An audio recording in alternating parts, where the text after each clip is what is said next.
interesting to see how active the feds are out there. Fuck it, let's watch it. Officials think. All right, cool.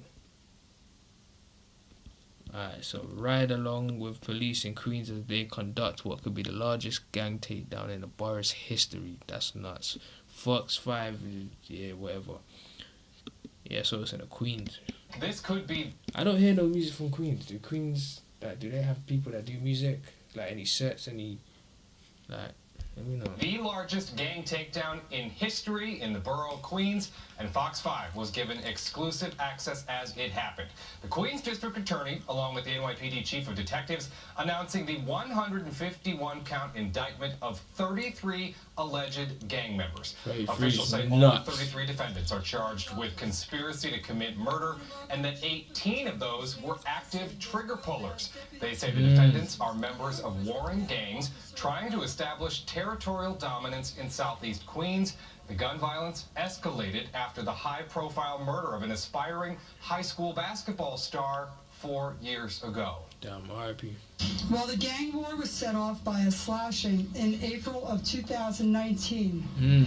The tensions and the violence between the warring factions escalated after the murder of 14-year-old Amir Griffin in October of 2019.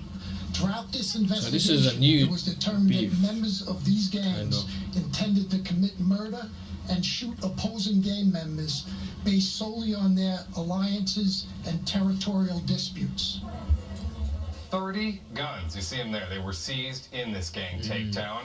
But before today's sweeping indictment was announced against members of two violent street gangs, our own Lisa Evers was embedded with the operation as NYPD detectives rounded up the suspects. And she is here now to bring us this Fox 5 exclusive. Lisa, take it away. Well, Chris, this long-term investigation began with the murder of a promising teen basketball player. Now, nearly 4 years later, NYPD detectives tell us they have dismantled two rival gangs who terrorized South Jamaica residents with reckless gunfire, using drill music videos and social media to fuel... Yo, what do you mean you saw me at Carney, bro? You probably did. If you was at Carney, Notting Hill Carnival in London, you probably did see me. If you thought you saw me, you probably did see me, because I was out there both days, active. But yeah, no, this is nuts. This woman is scary as well. Residents with reckless gunfire, using drill music videos and social media to fuel their beefs. We got an exclusive look at their focused methods, which are very different from the wide-net gang sweeps of the past. Some of the more than 30 suspects were already behind bars in state prison and on Rikers Island for other crimes. They were brought into the 111th precinct to be charged in this major gang conspiracy case. So the safety concerns about the explosive rivalry between the crews known as Money World facts. They shouldn't be recording them up close and personal. Trap stars that police booked them at separate precincts to keep their family members and associates separated when they showed up. It's pretty much shoot on sight when they see the opposition. But then, like they said, it's 33 people locked up, 18 people are active trigger pullers. So, them other, I don't want to do the maths here. The remainder are just getting caught up on the RICO charge, or like they didn't really directly have anything to do with that, which means I don't know, man. I don't know what I'm trying to say. I'm just talking. But yeah, I don't know. But you know, you can never trust 100% what these guys are putting out there, all these news stations and that. The way you guys are saying Fox K and that leads me to believe that these guys might be manipulating certain stories here and trying to lock certain people that are not actually guilty. It's separated when they showed up. It's pretty much shoot on sight when they see the opposition. And a lot of times innocent people are caught in the middle of it. Over the last 5 or 6 years, these two gangs terrorized an entire community. Before sunrise, more than 150 NYPD detectives and supervisors assembled for the takedown of the alleged gang members. Most are between the ages of 18 to 22 and have been arrested before. It started in the Baisley houses when Amir Griffin got shot and killed. In October 2019, 14-year-old Amir Griffin, a Cardozo High School student athlete, was the unintended target of a shooting. Damn. He was killed on the Innocent. basketball courts near his home. 18-year-old Sean Brown. See, when people get innocence, that's when I feel like, yeah, you need to be locked up.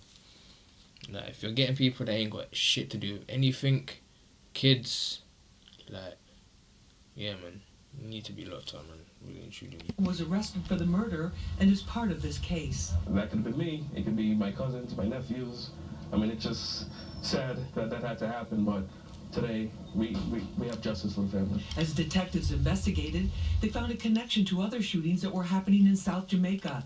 Some were in broad daylight, one even South outside Jamaica, a high it's school. in Queens, right? Police say an escalating Well, rivalry obviously, yeah. between the money world and local trap star gangs was responsible. Once a shooting occurs and there's retaliation for that shooting, it goes back and forth. And it seems like they're never satisfied with the amount of violence they've committed, and they're always trying to get one up on their opposition. Captain Gillis says the rivalry is over territory, not money or drugs. The hatred heated up over social media taunts and drill music videos where they allegedly bragged about the shootings, the actual locations, and even the calibers of guns used in incidents under Yeah, these niggas be investigation. snitching on The themselves, drill rap man. is always a motivator, right? And the drill rap is so specific in that they mention people that have... Yeah, but look, my man is saying that, and niggas are still talking hot in their tracks and giving specifics. Like, he's saying this as like, I don't know what his role is, but he looks like some chief executive police officer or something, or some sheriff or something. And he's telling you, listen, these niggers, they always gonna snitch on themselves anyway. And then, look, bro, he's saying it There's himself. always a motivator, right? And the drill rap is so specific in that they mention people that have been killed in the past and disrespect those people that have been killed in the past. And it creates a residual effect where it's a tit for tat, a one for one. Everyone's trying to get one up on the scoreboard.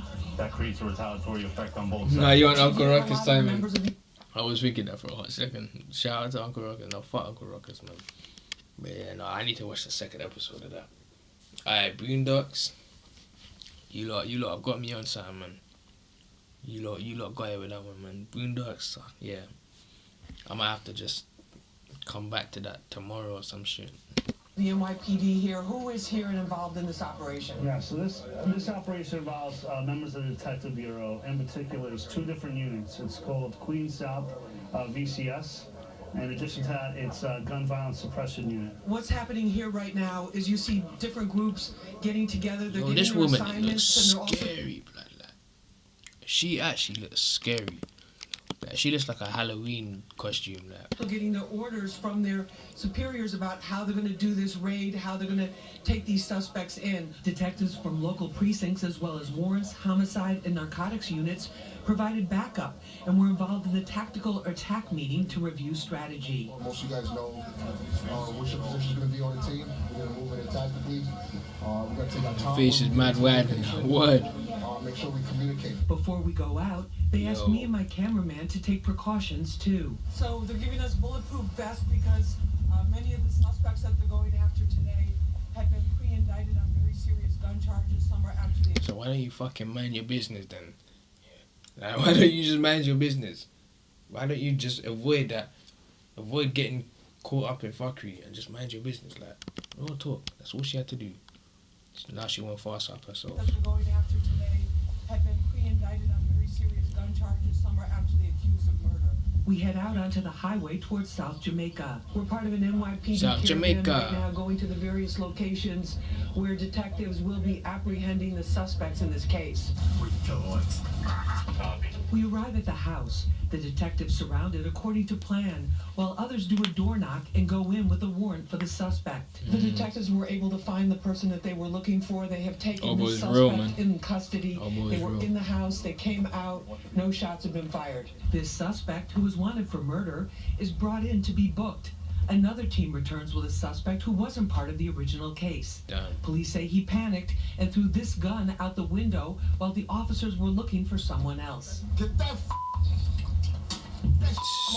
Yo, you can see the spit on the actual camera. That's in recent nuts. years shows that when they do sharply focused investigations and take the most violent offenders off the streets, the surrounding communities experience a drop in gun violence. These guys did horrific violence out in the streets of South Jamaica. So it's a victory for the community today that these guys are actually all. I can't like some of these guys do deserve to be locked up, but I don't know, man. I can't always like.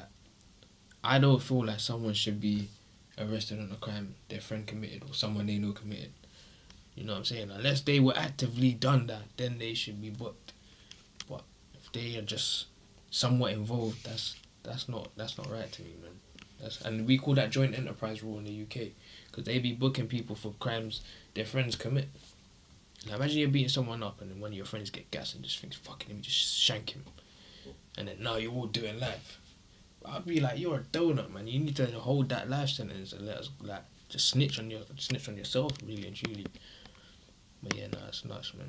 Investigations and take the most violent offenders off the streets, the surrounding communities experience a drop in gun violence. These guys did horrific violence out in the streets of South Jamaica. So it's a victory for the community today that these guys are actually all apprehended. Countless acts, several homicides, non-fatal shootings, incidents of gunfire throughout the community. Absolutely took its toll. And I'm happy that we were able to deliver a clear message today that won't be tolerated. That wouldn't be Of course, all of tolerated. the suspects are presumed innocent until proven guilty, but the NYPD says they have more than enough evidence to support the charges so that they will not be able to shoot anyone again for a very long time. Chris? Wow, Lisa, excellent work. Thank you very much. She looks pregnant as well, but she ain't even pregnant. I'm looking for my charger, guys. One sec. Here we go. Cool. Yeah, that's not getting a like from me still, but alright, fair enough. Well done. You took down a few criminals and a few other criminals that weren't really involved.